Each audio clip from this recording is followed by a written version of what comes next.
Topic को शुरू करने से पहले आपको बता दें, चाहे वो सेमेस्टर 1 के विद्यार्थी हो, किसी भी सत्र के एनएपी के तहत अगर आप 4 साल वाला ग्रेजुएशन कर रहे हो या फिर अगर आप सेमेस्टर 2 के स्टूडेंट हो, आपका अगर एईसी पेपर इंग्लिश है यानी 50 नंबर वाला पेपर, तो इस वीडियो को पूरा देखिएगा। इसके बाद जो भी वीडियो बनेगी यानी इसके सारे प्लेलिस्ट को देखना आपके लिए इंपॉर्टेंट है, क्योंकि यहाँ पर आपको ग्रेजुएशन के लेवल के हिसाब से समझना होगा और कंसेप्ट क्लियर करना मोस्ट इम्पॉर्टेंट है।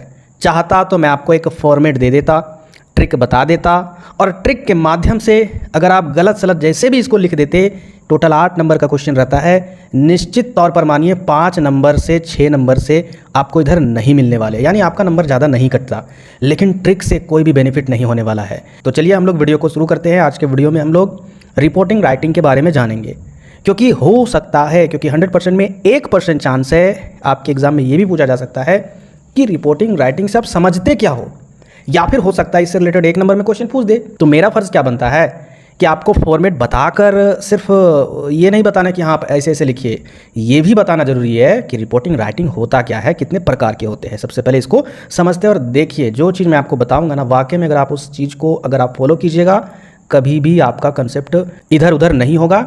100% आप इंग्लिश से जो डरते हैं ना, उसका डर खत्म हो जाएगा। तो चलिए सबसे पहले देख लेते हैं कि रिपोर्टिंग राइटिंग होता क्या है। यहाँ पर इंग्लिश से भी है यही चीज़, जो हिंदी में यह है उसी को ट्रांसलेट किया गया है। दोनों तरीके से आप समझ सकते हो, ये समझने के लिए लॉन्ग में पूछा नहीं जाता है। अगर 1 नंबर में अगर पूछ दे तो वहाँ पर दिमाग भेजा लगाने में काम आएगी, ठीक है। तो देखिए यहाँ पर रिपोर्टिंग राइटिंग एक ऐसी प्रक्रिया, एक ऐसा प्रोसेस है जिसमें यानी उसमें क्या होता है, विच इज़ फैक्ट यानी उसमें क्या होते हैं, तथ्य होते हैं, जानकारी यानी इन्फॉर्मेशन होते हैं, और उसमें कंक्लूजन होता है यानी निष्कर्ष होता है। यानी किसी टॉपिक पर तथ्य, जानकारी और निष्कर्ष एक व्यवस्थित और स्पष्ट तरीके से लिखे जाते हैं। रिपोर्ट्स आमतौर पर किसी समस्या, अनुसंधान या घटना का विश्लेषण करने और निर्णय लेने के लिए उपयोग की जाती है। ये व्यावसायिक, शैक्षणिक या फिर सरकारी सेटिंग्स में तैयार की जाती है। थोड़ा सा ट्रांसलेशन में ये थोड़ा सा मिस्टेक है, लेकिन मैं आपको ओवरऑल बता दूं कि बीती हुई घटना का जो जानकारी है, उस जानकारी को तथ्य के आधार पर, अब अचानक कोई स्टूडेंट बोलेंगे कि मैं कल हवा में उड़ रहा था, तो ये जानकारी है लेकिन तथ्य के आधार पर नहीं है। तथ्य का मतलब सबूत अगर आप नहीं दे सकते हो तो कुछ ना कुछ तर्क तो दे सकते हो ना, मन घड़त बातें इसमें नहीं रखनी है। जो भी बीती हुई घटना हुई है, उस घटना का इन्फॉर्मेशन तथ्य के आधार पर उसमें निष्कर्ष होनी चाहिए। साथ ही साथ ये सारा कुछ एक व्यवस्था के अनुसार होनी चाहिए। उसी चीज़ को ही हम लोग क्या करते हैं, रिपोर्ट, अगर उसको लिखते हैं कागज़ में तो वही कहलाता है रिपोर्ट राइटिंग। उम्मीद करते हैं समझ गए होंगे। अब इसमें किस तरीके के रिपोर्ट राइटिंग होते हैं, समस्या से रिलेटेड, अनुसंधान यानी रिसर्च से रिलेटेड, जैसे कि आप लोग देखे होंगे यूट्यूब वगैरह में, अगर आप देखे होंगे ये सीआईडी या फिर जो थ्रिलर मूवी होते हैं, जो सस्पेंस वाले होते हैं, कहीं ना कहीं उसमें एजेंट या पुलिस क्या करते हैं, रिपोर्ट तैयार करते हैं, आखिर इसको किसने मारा, ये सारी घटना हुई होती है पास्ट में, और उसके रिपोर्ट को तैयार करते हैं या फिर उसको रिसर्च करते हैं, या फिर कोई भी घटना उसका विश्लेषण करने और निर्णय लेने के लिए उपयोग किया जाता है। और ये क्या होता है कि व्यावसायिक तरीके से भी होता है, शैक्षणिक तरीके से भी होता है, और साथ ही साथ सरकारी तरीके से भी ये तैयार की जाती है, अलग अलग तरीके से। अब इसके टाइप्स के बारे में देखते हैं। तो पहला शैक्षणिक रिपोर्ट। अब ये शैक्षणिक रिपोर्ट क्या है, तो ये स्कूल, कॉलेज या फिर जो भी पढ़ाई लिखाई वाला जो संस्थान है ना, उसके छात्रों के द्वारा तैयार की जाती है, जैसे प्रयोगात्मक रिपोर्ट, प्रोजेक्ट रिपोर्ट या फिर रिसर्च रिपोर्ट। जो भी आप प्रैक्टिकल वगैरह या कुछ भी बनाते हो, जो भी स्कूल में आपको प्रोजेक्ट दिया जाता है या रिपोर्ट इन्फॉर्मेशन कलेक्ट करने के लिए दिया जाता है, वो सारा क्या आपका शैक्षणिक रिपोर्ट स्टूडेंट के आधार पर यहाँ पर है। वही चीज़ यहाँ पर इंग्लिश से भी बोला गया है। आगे देखिए नेक्स्ट आपका व्यावसायिक रिपोर्ट। व्यावसायिक का मतलब क्या होता है, व्यावसायिक अर्थव्यवस्था से रिलेटेड है या व्यापार से रिलेटेड है, तो कंपनियों द्वारा तैयार की जाती है यह रिपोर्ट, जैसे कि वार्षिक रिपोर्ट, सालाना आय व्यय खर्च व्यवस्था, प्रगति रिपोर्ट या फिर फंडिंग रिपोर्ट। तो उम्मीद करते हैं कि ये दूसरा पॉइंट भी समझ गए होंगे। तीसरा पॉइंट देखिए कि आपका तकनीकी रिपोर्ट यानी टेक्निकल रिपोर्ट्स। इसमें क्या होता है, इसमें तकनीकी या फिर वैज्ञानिक डेटा का विश्लेषण करती है, यानी इसमें साइंटिफिक तरीके से या फिर टेक्निकल तरीके से क्या होता है, एनालिसिस किया जाता है आंकड़ों का, डाटा का, और अक्सर उसमें रिसर्च और उसमें क्या होता है, डेवलपमेंट से रिलेटेड होता है, ठीक है। यानी इसमें जो भी सरकारी रिपोर्ट होते हैं कि भारत देश में कितनी गरीबी का जो दर है वो कितना है, जनसंख्या कितना है, तो ये सारा कुछ क्या होता है, आपके डेवलपमेंट से होता है, विकास से रिलेटेड होता है, और रिसर्च कहीं ना कहीं इस पर किया जाता है, तो वही आपका ये सारे रिपोर्ट टेक्निकल रिपोर्ट्स होते हैं। आगे देखिए समाचार रिपोर्ट। समाचार आप लोग अखबार जरूर पढ़ते होंगे और उसमें जो भी बीती हुई घटना के बारे में आप पढ़ते हो वही तो है रिपोर्ट। बस इसमें आपको समझने की कोई बात नहीं है। ये समाचार पत्रों या फिर मीडिया संस्थानों द्वारा तैयार की जाती है ये जो समाचार रिपोर्ट है, जिसमें घटनाओं या समाचारों का विस्तार से उसमें विवरण दिया हुआ रहता है। अब यहाँ पर आगे देखते हैं 5 नंबर, प्रगति रिपोर्ट। प्रगति रिपोर्ट क्या है? तो प्रोग्रेस। प्रगति का मतलब क्या होता है? तो प्रोग्रेस कर रहा है कोई, ठीक है। तो प्रगति रिपोर्ट में किसी परियोजना या कार्य की प्रगति का लेखा जोखा प्रदान किया जाता है। जैसे कि कोई प्रोजेक्ट है या फिर कोई परियोजना है, तो उस प्रोजेक्ट या फिर परियोजना से रिलेटेड उस कार्य में जो भी रिपोर्ट तैयार की जाती है वो सारे प्रगति रिपोर्ट में आते हैं। आगे देखिए नेक्स्ट आपका विश्लेषणात्मक रिपोर्ट यानी एनालिटिकल रिपोर्ट्स। इसमें क्या होता है? किसी विशेष विषय यानी खास विषय या फिर खास समस्या के गहन विश्लेषण के लिए इसमें रिपोर्ट तैयार की जाती है, उसके समाधान और उसके सुझाव के लिए।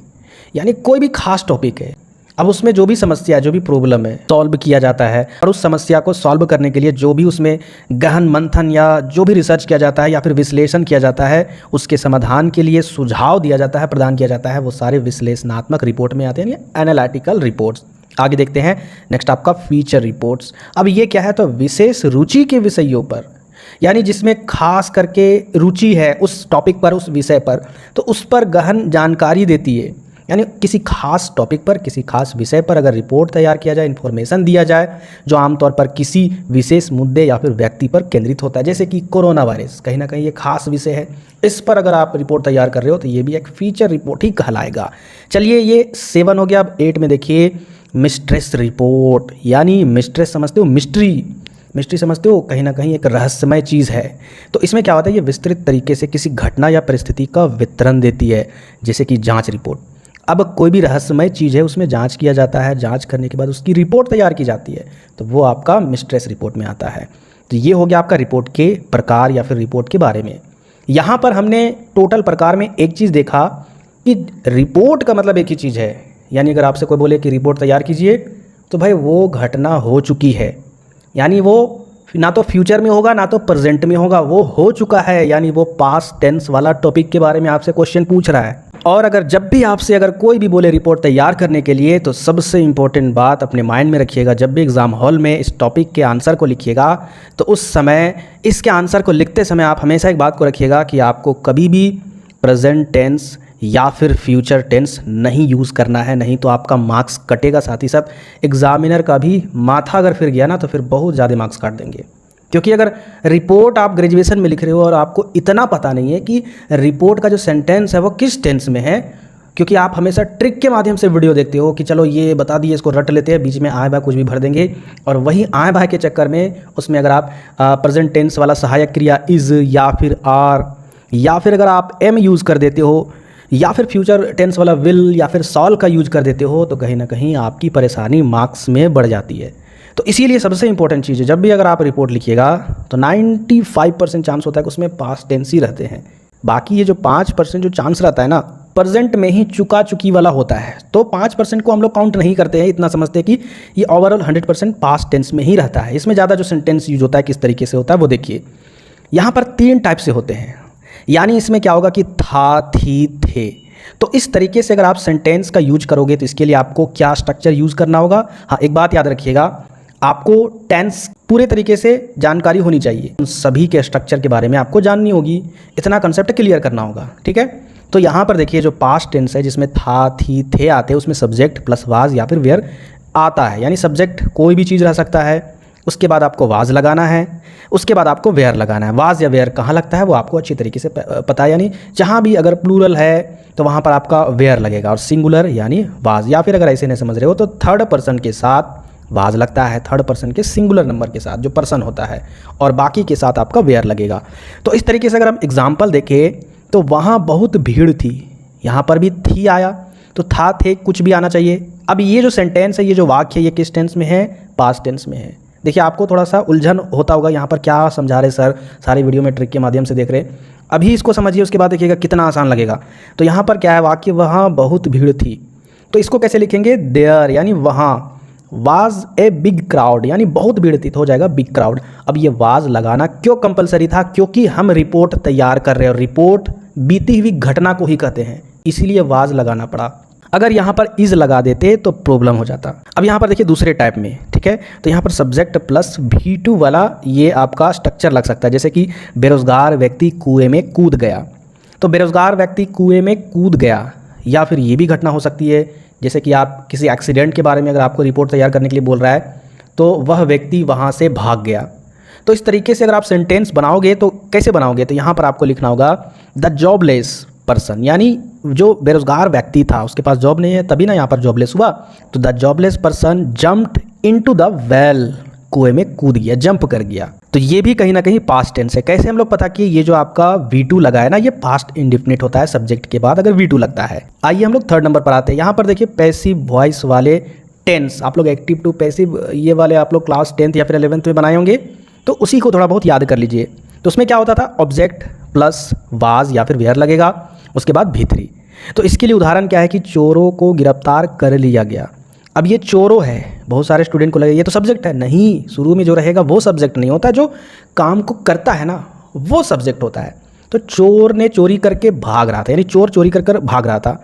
तो इसमें काम क्या हो रहा है कि चोर को पकड़ा जा रहा है, गिरफ्तार किया जा रहा है। तो कौन पकड़ रहा है? पुलिस ने पकड़ रहा है, तो करता पुलिस है। तो यहाँ पर पुलिस का जिक्र नहीं है, इसलिए सेंटेंस में नहीं लिखेंगे, लेकिन कहीं ना कहीं ये ऑब्जेक्ट है, सब्जेक्ट पुलिस है।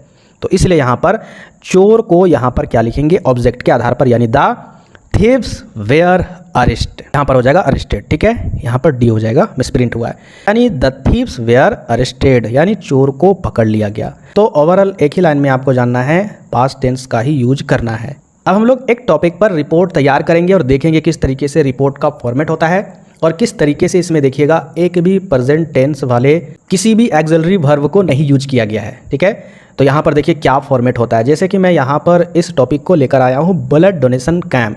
सबसे इंपॉर्टेंट बात, अगर आप जैसे ही एग्जाम हॉल में जाइएगा और आपको पेपर मिलेगा, क्वेश्चन पेपर जैसे ही मिलेगा, तो सबसे पहले 2-3 क्वेश्चन को तुरंत बनाइएगा, आराम से, समय जितना लगे लेकिन आराम से बनाइएगा, हड़बड़ाकर नहीं बनाइएगा। क्योंकि ये जो मैं 2-3 क्वेश्चन का नाम लेने वाला हूँ, ये क्वेश्चन अगर साफ नहीं रहेगा, सुथरा नहीं रहेगा, जैसे तैसे इधर उधर कट छट रहेगा या फिर राइटिंग भी ख़राब रहेगी, तो नंबर कटते हैं कितनों भी आप सही लिखोगे।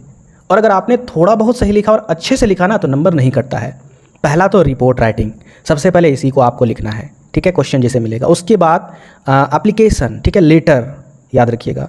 तीसरे नंबर पर आपका पैराग्राफ राइटिंग, ठीक है। ये तीनों टॉपिक को आपको अच्छे से सजाकर आंसर लिख देना है, आए या फिर नहीं आए।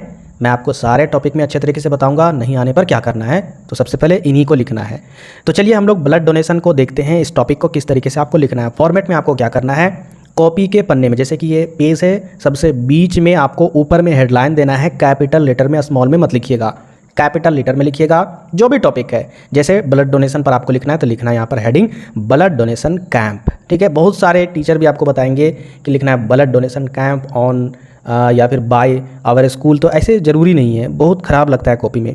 आप इतना शॉर्ट में लिखिएगा, बड़े बड़े अक्षर में थोड़ा सा बड़ा लिखिएगा, इन सारे वर्ड से थोड़ा सा बड़ा लिखिएगा और इस तरीके से आपको अंडरलाइन कर देना है, जैसे यहाँ पर किया गया है। फिर आपको क्या करना है, ध्यान से देखना है, यहाँ पर ये जो आपका लिखा हुआ बाय नेम, तो यहाँ पर आपको अगर क्वेश्चन में नाम दिया रहे तब आपको वही नाम यहाँ पर मेंशन करना है, ठीक है। जैसे कि क्वेश्चन में अगर लिखा रहे रोहन, सोहन, कुछ भी, तो यहाँ पर वही नाम लिखना है। अगर क्वेश्चन में नाम ही नहीं रहे, पिछले साल की अगर बात करें तो कोई भी नाम नहीं था जो ऐसी इंग्लिश में पूछा गया है, तो यहाँ पर आपको क्या करना है, खुद से कोई भी नाम लिख देना है। इसके बाद यहाँ पर ध्यान रखिएगा, थोड़ा सा मैं आपको बता दूँ, ये जो हेडिंग लिखिएगा उसके बाद एक लाइन आपको छोड़ देना है, ठीक है। उसके बाद नीचे सारा काम करना है। यहाँ पर क्या लिखना है, बाई, अगर राहुल नाम है तो यहाँ पर लिखना है बाई, लिखने के बाद राहुल कुमार। इसके बाद यहाँ पर ये जो ब्रैकेट दिया है, ये ब्रैकेट दीजिएगा, मिस्टेक मत कीजिएगा, अच्छे से लिखिएगा। ऐसा नहीं लिखिएगा कि नाम लिखते लिखते इतना इधर हम चल गए और मेरा इधर से यहाँ तक ये लिखा हुआ आ रहा है, तो ख़राब लगेगा। ऐसा आपको सेट करना है, ऐसा लिखना है ताकि ये यहीं तक में आ जाए। जैसे आप यहाँ से लिखना स्टार्ट कीजिएगा बाई राहुल कुमार, तो यहाँ तक में एंड होना चाहिए, यानी ये लाइन में होना चाहिए। इसके बाद यहाँ पर आपको प्लेस और डेट लिखना है, जिस तरीके से मैं बता रहा हूँ उसी तरीके से लिखिएगा। और यहाँ पर ब्रैकेट में मैं बता रहा हूँ, ये समझाने के लिए यहाँ पर ब्रैकेट नहीं देना है, सिर्फ यहाँ पर ब्रैकेट देना है। यहाँ पर आपको प्लेस में, जैसे कि अगर क्वेश्चन में प्लेस दिया है तो प्लेस दे दीजिएगा, अगर क्वेश्चन में प्लेस नहीं दिया है तो आप अपने से कुछ भी डाल सकते हो, हजारीबाग, रामगढ़, गिरिडीह, बोकारो, कुछ भी यहाँ पर लिख दीजिएगा। और यहाँ पर डेट मेंशन इसी तरीके से करना है जैसे यहाँ पर है। कभी भी इस तरीके से मत लिखिएगा 29/10/2024, 2024, ये गलत तरीका है। सही तरीका ये आपका 29 अक्टूबर 2024, ये आपको मेंशन कर देना है। जैसे यहाँ पर लिखा हुआ रांची, फिर डबल डॉट है ये, उसके बाद 29 अक्टूबर 2024 यानी 2024। उम्मीद करते हैं कि ये फर्स्ट स्टेप, एक लाइन छोड़ने के बाद ये वाले स्टेप समझ गए होंगे। फिर आपको एक लाइन छोड़ना है, ठीक है। आप यहाँ पर चाहोगे तो 2 लाइन भी छोड़ सकते हो आप अपने कंफर्टेबल के अनुसार, लेकिन मैं चाहूँगा कि आप एक ही लाइन छोड़िए। एक लाइन छोड़ने के बाद फिर नीचे से आप यहाँ क्या लिखोगे, तो जो भी रिपोर्ट तैयार कर रहे हो वो रिपोर्ट कहाँ पर हुई, ठीक है, उसका प्लेस कहाँ पर था, ठीक है। मतलब जैसे कि यहाँ पर ब्लड डोनेशन कैंप है, ये कहाँ पर ऑर्गेनाइज हुआ, इसके बारे में, यानी अगर देखा जाए यहाँ पर आपको एड्रेस फिल करना है, आपको बताना है यहाँ पर ऑर्गेनाइज हुआ और कौन कौन उसमें पार्टिसिपेट किए। ये यहाँ तक आपको लिख कर फिर पैराग्राफ छोड़ना है। पैराग्राफ आप छोड़ोगे तो यहाँ पर क्या मेंशन करोगे कि उस ऑर्गेनाइज में या जो भी चीज़ ऑर्गेनाइज किया गया है, जो भी चीज़ है उस चीज़ में यानी उस जगह पर क्या क्या घटना हुई, ये आपको यहाँ पर लिखना है। तीसरे पॉइंट्स पर जो तीसरा भाग होता है, थोड़ा सा आपको उससे सीख क्या मिला, जैसे ब्लड डोनेशन कैंप, कहीं ना कहीं इससे सीख मिलता है कुछ मानवता के लिए। यहाँ पर हम लोग क्या करते हैं, सीख मिलता है कहीं ना कहीं कुछ, तो यहाँ पर आपको ह्यूमैनिटीज़ वाली बात लिखनी होगी, ठीक है। तो चलिए हम लोग इसको पढ़कर देखते हैं और गहराई से समझते हैं। तो देखिए यहाँ पर जो भी वर्ड मैंने यूज किया है बहुत ही सिंपल वर्ड है, इसको हूबहू आप लोग याद कर लीजिएगा। जैसे यहाँ पर क्या लिखा हुआ है, a blood donation camp was organize in our school, यानी a blood donation camp was, देखिए यहाँ पर कौन सा टेंस है, पास्ट टेंस है, ऑर्गेनाइज इन आवर स्कूल यानी हमारे स्कूल में। अगर आपका स्कूल नहीं है तो कॉलेज लिख दीजिएगा, यानी हमारे कॉलेज में एक ब्लड डोनेशन कैंप का ऑर्गेनाइज किया गया था। अब यहाँ पर देखिए, on the occasion of world blood donor day, आपकी मर्ज़ी, आप ये भी लिख सकते हो, या फिर कोई भी महान इंसान जैसे कि महात्मा गांधी या फिर विवेकानंद या फिर भगत सिंह, इन सभी के पुण्यतिथि के आधार पर यानी उनके डेट के जन्म दिवस के आधार पर भी आप मेंशन कर सकते हो कि हाँ इस दिन यानी उनके दिवस पर क्या रखा गया था, इसको ऑर्गेनाइज किया गया था, यह ओकेशन रखा गया था, कौन सा, ब्लड डोनेशन। इसके बाद देखिए, the camp was organise by the principal of our school, यानी हमारे कॉलेज, जैसे यहाँ जहाँ पर स्कूल है ना वहाँ पर आप कॉलेज लिखिएगा, यानी हमारे कॉलेज के जो प्रिंसिपल थे उसी के द्वारा ही यह कैंप ऑर्गेनाइज किया गया था। तो हमने यहाँ पर प्लेस और डेट और किन्होंने यह ऑर्गेनाइज किया था वो सारा कुछ हमने मेंशन कर दिया है। अब इसमें कौन कौन से पार्टिसिपेट हुए होंगे, तो देखिए 4 doctors and 6 nurses from district civil hospital offered their valuable services to the camp, यानी 4 डॉक्टर और 6 नर्सेज जो डिस्ट्रिक्ट, यानी डिस्ट्रिक्ट में जो होता है ना सदर हॉस्पिटल, तो वही यहाँ पर बोला गया डिस्ट्रिक्ट सिविल हॉस्पिटल, इसके द्वारा हमें एफर्ट किया गया था और इन्होंने बहुत ही वैल्यूबल सर्विस दी थी, यानी हमारी हेल्प की थी इस ब्लड डोनेशन कैंप में ऑर्गेनाइज करने में। इसके बाद अब यहाँ से आपको पैराग्राफ छोड़ देना है। पैराग्राफ छोड़ने के बाद यहाँ पर आगे लिखना है, our school staff and many student donated blood, यानी हमारे स्कूल के जो भी स्टाफ थे या फिर आवर कॉलेज के जितने भी स्टाफ थे हमारे कॉलेज के, और कुछ स्टूडेंट क्या किए थे, ब्लड डोनेट किए थे विथ प्राउड हार्ट्स। और इससे क्या हुआ था, कहीं ना कहीं दिल को बहुत ही प्राउड महसूस हुआ था। तो कहने का मतलब है बहुत ही गर्व के साथ दिल से स्टूडेंट और वहाँ के जो स्टाफ थे, स्कूल स्टाफ थे, उन्होंने ब्लड डोनेट किया। इसके बाद देखिए यहाँ पर क्या लिखना है, some of the visitor were also donated blood, और कुछ वहाँ पर विजिटर यानी विजिट किए थे, आए हुए थे, आस पड़ोस के भी लोग आए हुए थे, वो भी ब्लड डोनेट किए। बिफोर कलेक्टिंग ब्लड, यानी जो ब्लड कलेक्टिंग होता है यानी ब्लड डोनेट किया जाता है, खून लेने से पहले क्या हुआ वहाँ पर, everyone taken fruits juices and dry fruits, यानी जब वहाँ पर ब्लड डोनेट हो रहा था उससे पहले, खून निकालने से पहले, बॉडी से खून निकालने से पहले उन सभी लोगों को फल खिलाए गए, जूस पिलाए गए और साथ ही साथ जो ड्राई फ्रूट्स होते हैं यानी काजू किशमिश वगैरह वो सारे चीज़ खिलाए गए। इसके बाद ब्लड डोनेशन आपका कंप्लीट हो गया। अब यहाँ पर आपको कुछ ना कुछ कंक्लूजन देना है, जैसे कि जो भी निष्कर्ष आपका निकला, यानी 315 यानी 315 units of blood was collected, यानी 315 यूनिट्स ब्लड वाज कलेक्टेड, यानी 315 यूनिट वहाँ पर ब्लड कलेक्टेड हुए। All the collected blood was sent to the district army hospital to the help save the precious lifes. अब यहाँ पर इस लाइन को ध्यान से समझिएगा, यही इंपॉर्टेंट चीज़ है। यहाँ तक तो हमने ये चीज़ बताया कौन कौन से जो लोग थे वो ब्लड डोनेट किए, उसके बाद कितना ब्लड डोनेट हुआ है, उसके बाद ब्लड डोनेशन से पहले उनको क्या क्या खिलाया गया। लेकिन यहाँ पर जब सारा कुछ ब्लड डोनेशन हुआ तो कहीं ना कहीं एक ह्यूमैनिटी वाली बात निकलनी चाहिए, मानवता वाली बात निकलनी चाहिए। तो वो बात यहाँ पर क्या है, जो भी जितना भी 315 यूनिट ब्लड डोनेट हुआ वो हमने कहाँ पर भेज दिया, जो आर्मी हॉस्पिटल था वहाँ हमने भेज दिया, ताकि आर्मी की जीवन की सुरक्षा में काम आए। ठीक है, इसके बाद आगे देखिए, ऑफ आवर सोल्जर, यानी हमारे जो भी आर्मी है, सोल्जर है, उसके जीवन लाइफ के लिए काम आए ये आपका ब्लड। इसके बाद देखिए, this was an act of great services to humanity, और यह जो काम है कहीं ना कहीं एक मानवता के लिए, ह्यूमैनिटी के लिए बहुत ही अच्छा काम है, बहुत ही अच्छा कर्तव्य है, जिसे हम सभी को करनी चाहिए। ब्लड डोनेशन करना सभी के लिए फ़र्ज़ है। तो इस तरीके से आप किसी भी टॉपिक पर रिपोर्ट तैयार कर सकते हो। हालांकि देखने में ये छोटा है, लेकिन अगर आप अच्छे से फ्रेश से इसको कॉपी में एक बार आप लिख दीजिएगा तो आपको पता चलेगा, ये पूरा पन्ना भर जाएगा, क्योंकि यहाँ पर 100 वर्ड्स क्रॉस कर चुके हैं और आपको सिर्फ और सिर्फ 100 to 110 या फिर 120, इससे ज़्यादा नहीं लिखना है। आपको 100 से ज़्यादा वर्ड्स लिखना है और 120 से कम ही लिखना है। साफ साफ क्वेश्चन में मेंशन रहता है। तो यहाँ पर आप लोग अच्छी तरीके से समझ गए, फॉर्मेट के आधार पर मैंने आपको बताया। साथ ही साथ यहाँ पर देखिए, क्या कहीं भी इज़ या फिर आर या फिर एम का यूज हुआ? बिल्कुल नहीं हुआ। और साथ ही साथ क्या मैंने टफ वर्ड यहाँ पर यूज किया? बिल्कुल नहीं यूज किया। तो इस आधार पर अगर आप चाहोगे तो इसमें खुद से भी एक आध लाइन जोड़ सकते हो बीच में। अगर आप पास्ट टेंस के आधार पर ही यहाँ पर अगर आप जोड़ोगे ना, अपने से सोच लीजिए अपने माइंड में, क्योंकि आप टेंस पढ़े हो, तो गलत नहीं होगा। लेकिन अगर आप प्रेजेंट टेंस डालोगे और सही भी सेंटेंस होगा तो आपका गलत हो जाएगा। तो उम्मीद करते हैं आज के वीडियो में, ये पार्ट 1 वीडियो है, इसके बाद अगले कई पार्टों में हम लोग सारे टॉपिक, जैसे कि ब्लड कैंप वाला हम लोग कंप्लीट कर चुके हैं, इसके बाद जितने भी टॉपिक है वो सारे कंप्लीट करेंगे इसी तरीके से सिंपल वे में।